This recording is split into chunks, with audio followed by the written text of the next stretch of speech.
Pierre rentre d'un voyage d'affaires. Il prend un taxi, arrive devant chez lui et demande au chauffeur de monter avec lui, il veut un témoin, il soupçonne sa femme de le tromper.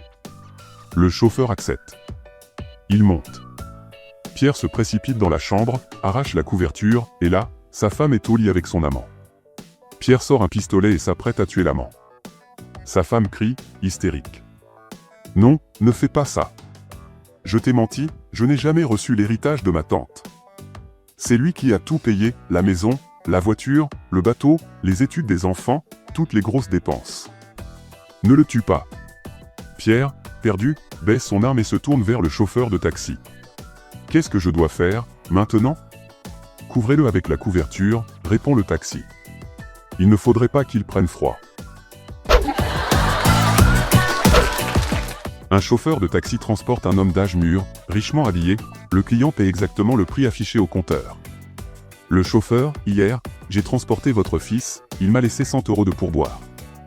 Ben merde alors, son père à lui, c'est un millionnaire, moi, je suis orphelin. La petite Sophie regarde l'album de famille et s'écrie. Maman, qui est ce beau jeune homme mince, aux cheveux bouclés et à la petite barbe noire? C'est ton papa. Quoi? Alors qui est ce gros monsieur chauve à la barbe grise qui vit avec nous? Un renard attrapa un poussin et s'apprêtait à le manger quand celui-ci, pleurant, déclara. Laisse-moi partir, je vais te ramener mon papa et ma maman. Le renard le crut et le libéra. Le poussin grimpa sur le toit d'une maison et cria. Tu y as cru, stupidero. Je suis un poussin de couveuse. Un mari à sa femme. Chérie, je dois t'avouer quelque chose. Quand je couche avec toi, je pense toujours à d'autres femmes. Sa femme, indignée. Oh, mais quel salaud!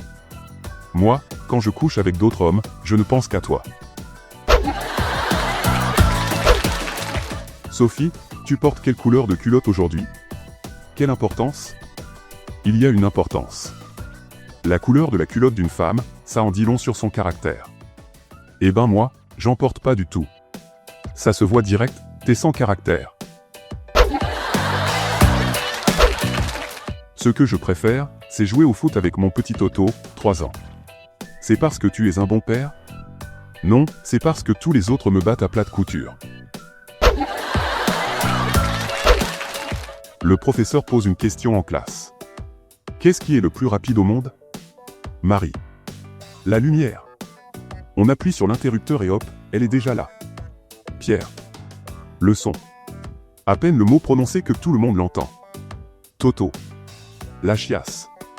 Hier, ça m'a pris sans crier gare. J'ai pas eu le temps d'allumer la lumière ni de dire un mot. Une femme est dans le bus et parle au téléphone. Et imagine-toi, Sophie, je rentre dans notre chambre, et il est là, en train de faire des galipettes avec la voisine sur notre lit.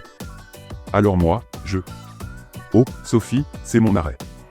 Je finirai le récit ce soir à 6 h en rentrant du travail. 6 h du soir. La même femme monte dans le bus, et tous les mêmes visages sont là. Soudain, un homme surgit, essoufflé, et reprend à peine son souffle. Je suis en retard? Il regarde la femme et lui dit. Eh ben, tu me regardes comme ça? Appelle Sophie. Comment avez-vous rencontré votre mari? Je travaille dans une pharmacie. Il est entré et a dit qu'il voulait acheter des préservatifs. Je lui ai demandé quelle taille il lui fallait. Il a répondu XXXL. Ce n'est qu'après le mariage que j'ai appris qu'il bégayait.